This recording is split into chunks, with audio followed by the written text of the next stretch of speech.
এরশাদ চলে গেছে পৃথিবী ছেড়ে, এরশাদ চলে গেছে পৃথিবী ছেড়ে, কেউ আজ তার কথা কয় না।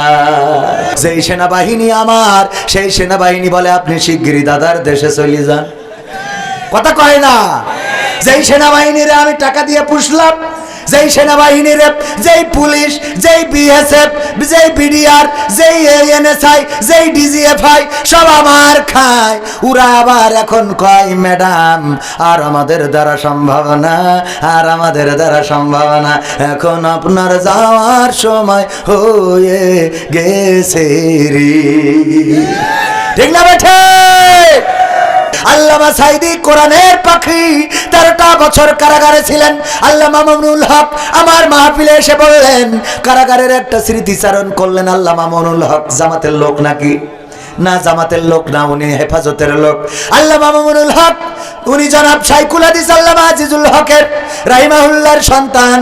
উনি বললেন, যখন 2013 সালে কারাগারে ছিলাম, কারাগারে থাকাকালীন সময় আল্লামা সাঈদীর সাথে আমার পরিচয় হয়, আল্লামা সাঈদীর সাথে আমার সেখানে সাক্ষাৎ হয়, দেখা হয়, কথা হয়।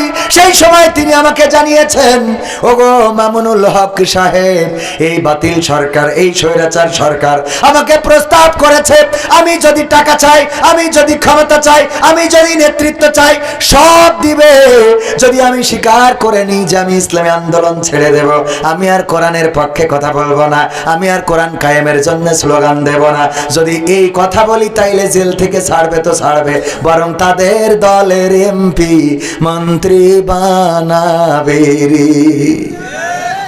আল্লামা সাঈদী তাদের এই অফারটা গ্রহণ করেন নাই, কারণ এই অফার আল্লাহর রাসূল শিখিয়ে গিয়েছেন এমন অফার গ্রহণ করা যাবে, কথা কেন গ্রহণ করা যাবে?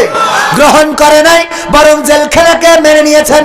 কারণ তারা জানেন যে যতই নৌকায় চড়ি, যতই আমার নবীর কিস্তি চালাই না কেন, বিপদে পড়লে কেউ পাশে থাকবে না, থাকবে না রে। এখন কি আছে? শেখ হাসিনার পাশে আছে? ভাগ্যটা ভালো, আমাদের মালিক আল্লাহ, তাদের মালিক দাদা, কথা কয় না। আমাদের আল্লাহ নিয়ে নেয় আর তাদের দাদা নিয়ে যায়। ক্ষমতায় কেউ স্থায়ী হয় না, হোক না সে হাসিনা কি বারে না, সে আরটা চিরকাল থাকে না, ঠিক না বেঠে? ক্ষমতায় কেউ স্থায়ী হয় না, মুজিবুর বেশি দিন থাকেনি, জিয়াউর কেউ তো রাখেনি, মুজিবুর বেশি দিন থাকেনি, জিয়াউর কেউ তো রাখেনি, এরশাদ চলে গেছে পৃথিবী ছেড়ে, এরশাদ চলে গেছে পৃথিবী ছেড়ে, কেউ আজ তার কথা কয় না, ঠিক না বেঠে?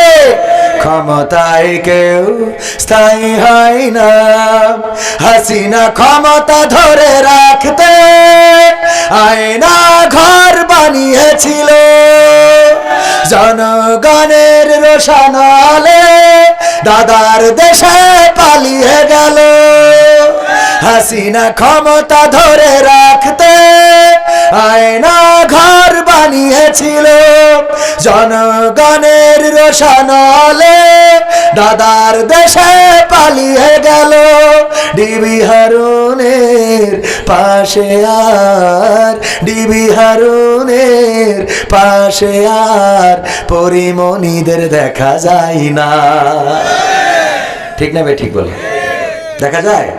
ক্ষমতায় কেউ স্থায়ী হয় না, হোক না সে রহে না কিবা হাসিনা, সে আরটা চিরকাল থাকে।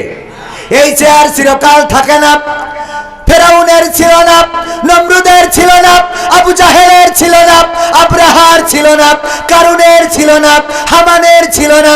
সুতরাং বর্তমান তাদের রাস্তা ধরে যারা চলবে তাদেরও এই চেয়ার চিরদিন থাকবে না, কিন্তু যারা আল্লাহর পথে থাকবে তাদের ভয় থাকবে না। আগুনের মধ্যে গেলেও নমরুদ চিৎকার করে বলল, আগুন তুমি কেন ইব্রাহিমকে পোড়াও না?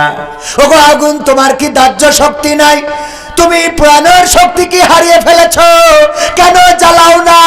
তোমার মধ্যে আমি তোমাকে এত কষ্ট করে আগুন তোমারে জ্বালাইলাম, এত বড় আগুনের কুণ্ডুলি বানালাম, উপর দিয়ে পাখিরা উড়ে যায়, সেই পাখিগুলো তোমার মধ্যে পড়ে যায়, তুমি ভস্ম করে দাও। ওগো আগুন, ইব্রাহিমকে ফেলালাম, এখনো কেন ইব্রাহিমের একটা পশম পর্যন্ত তুমি পোড়ালে না? আগুনের জবান খুলে গেল।